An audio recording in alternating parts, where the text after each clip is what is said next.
En el video anterior les hablé sobre la misteriosa mica hallada en los niveles superiores de la pirámide del Sol y también en el templo de la Mica en Teotihuacán. Ahora les hablaré sobre otro gran misterio que envuelve esta zona arqueológica y tiene que ver con el río de mercurio que se encuentra bajo la pirámide de Quetzalcóatl y unas misteriosas esferas doradas que fueron encontradas también en el templo de la serpiente emplumada. Mica, pirita y mercurio. No creerás lo que esta combinación de elementos podría lograr armonizándolos, y de seguro los antiguos constructores sabían muy bien lo que hacían al ubicar específicamente en lugares estratégicos la mica, el mercurio y la pirita.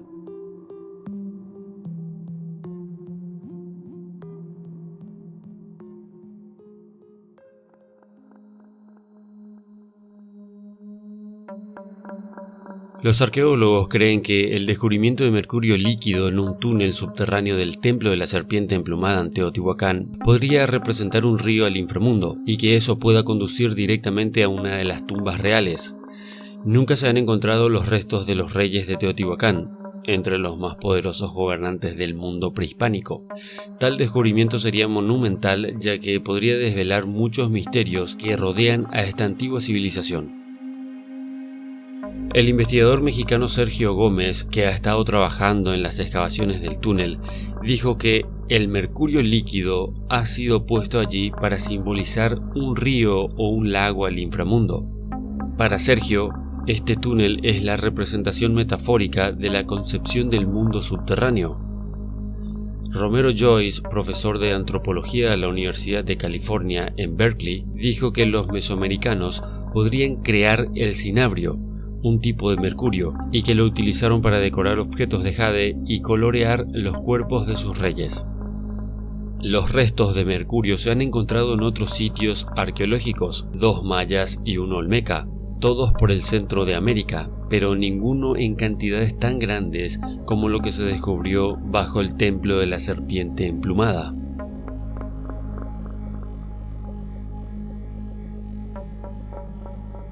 El templo de la serpiente emplumada es la tercera pirámide más grande de Teotihuacán.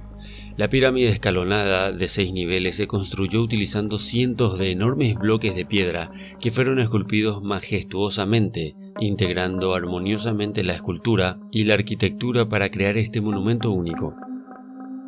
En mayo del año 2013, un equipo de arqueólogos utilizó un robot equipado con una cámara para explorar debajo del templo de la serpiente. Lo que encontraron no tenía precedentes. Cientos de esferas metálicas de color dorado esparcidas en todas las cámaras que se encuentran debajo de la pirámide. Estas esferas doradas del templo de la serpiente emplumada en Teotihuacán son esferas de unos 25 centímetros de diámetro cubiertas con placas de pirita que les dan ese brillo dorado único. Se cree que estas esferas simbolizan los ciclos de vida y muerte de la naturaleza y que eran utilizadas en ceremonias y rituales de índole desconocida. Se cree que las esferas pudieron haber sido algún tipo de tributo, ya que el templo era utilizado por sacerdotes. Sin embargo, nadie puede determinar su función, ya que se trata de un descubrimiento sin precedentes. Muchos creen que estas esferas eran utilizadas para otras cosas, teniendo en cuenta los misterios que encierra la ciudad de Teotihuacán. Estas esferas doradas no encajan con nada visto anteriormente en culturas prehispánicas. No se trata de algo típico encontrado en otros sitios, sino que no hay ningún solo precedente. Jamás se ha encontrado algo así en todos estos años y años de investigación arqueológica.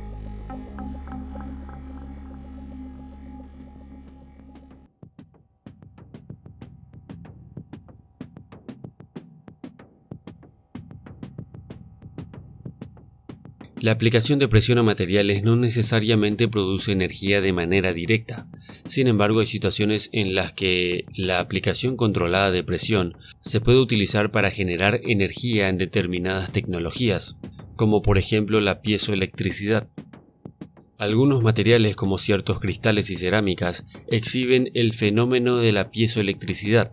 Esto significa que puede generar una carga eléctrica cuando se someten a tensiones mecánicas, como la aplicación de presión.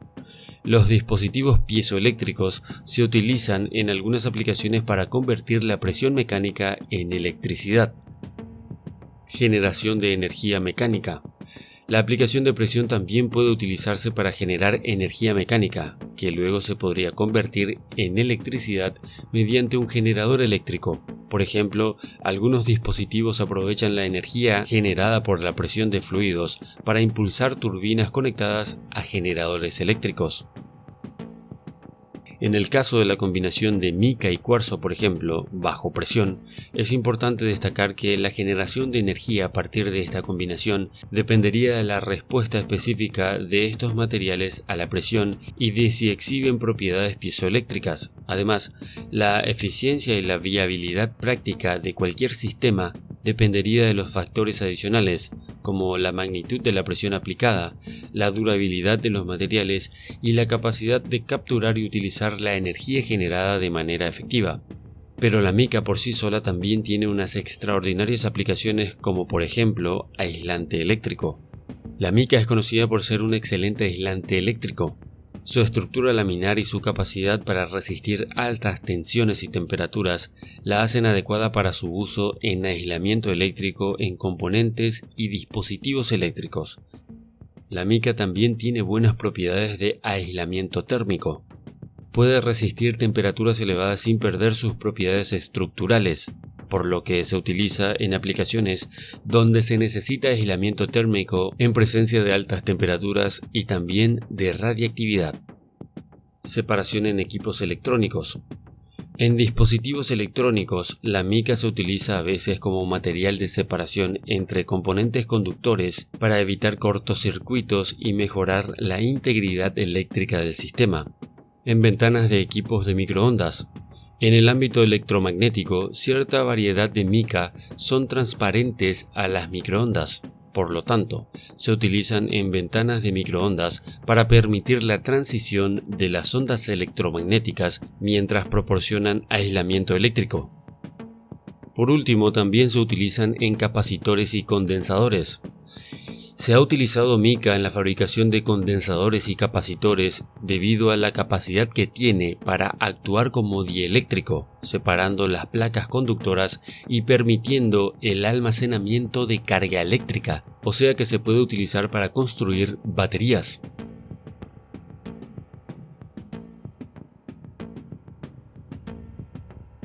El mercurio tiene propiedades únicas que pueden hacerlo útil en algunas aplicaciones relacionadas con la conductividad eléctrica y la generación de energía, por ejemplo en interruptores y relés. Históricamente el mercurio se ha utilizado en interruptores y relés eléctricos. Debido a su alta conductividad eléctrica y su capacidad para formar una superficie continua y uniforme, el mercurio puede ser utilizado para cerrar o abrir circuitos eléctricos en dispositivos de conmutación. También se utilizan en sensores de nivel y termómetros.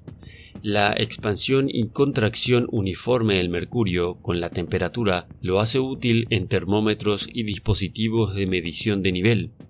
Estos dispositivos aprovechan las propiedades físicas del mercurio para proporcionar mediciones precisas. Electrónica antigua.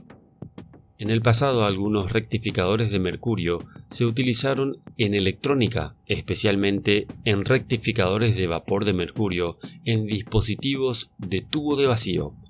Generador de energía térmica.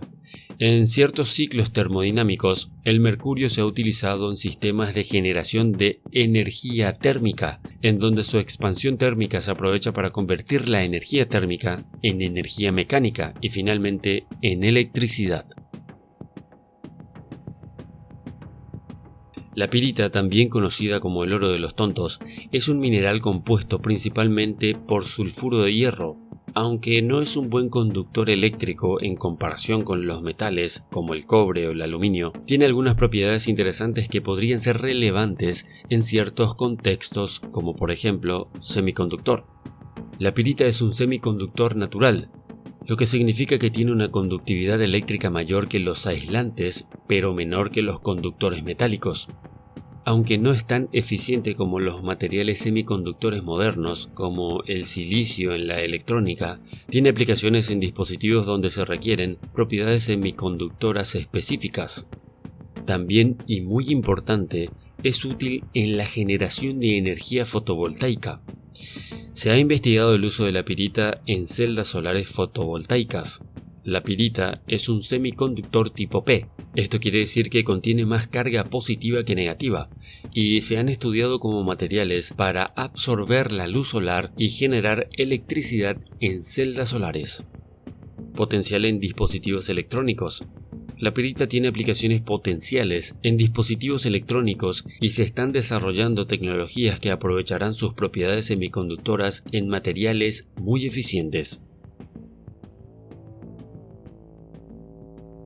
Ahora que ya tenemos una base científica sobre los elementos expuestos en Teotihuacán, tenemos que básicamente la combinación de estos elementos sugieren que en efecto las pirámides de Teotihuacán y las disposiciones formaban una especie de planta de energía, sea esta electromagnética, eléctrica, térmica o energía libre, tal cual nosotros en la actualidad las tenemos.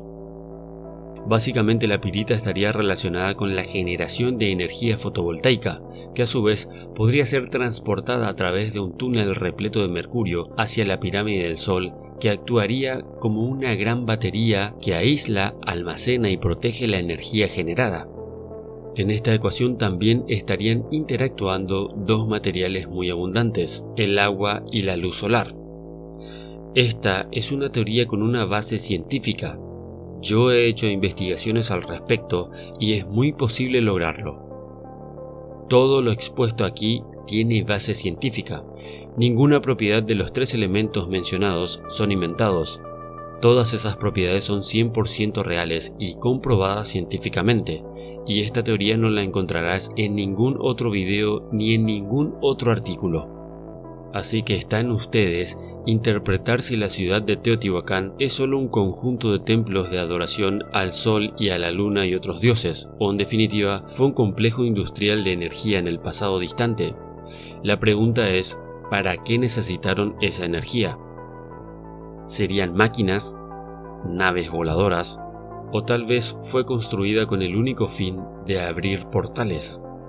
Sabemos que existen teorías científicas que argumentan que aplicando una cantidad X de energía se podría abrir un portal o un agujero de gusano. Esto básicamente nos permitiría viajar grandes distancias en el universo, cosa que tendría mucho sentido si fuéramos a otros planetas que están excesivamente lejos de la Tierra.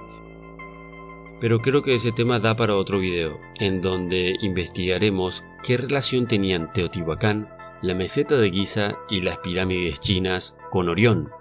Sabemos que estos tres lugares están alineados extrañamente con el cinturón de Orión. Por ahora cuéntame qué piensas sobre esto. Las cartas están sobre la mesa. Deja tu comentario en el vídeo que se valora mucho, ya que genera debate sano y productivo. Muchas gracias y hasta pronto.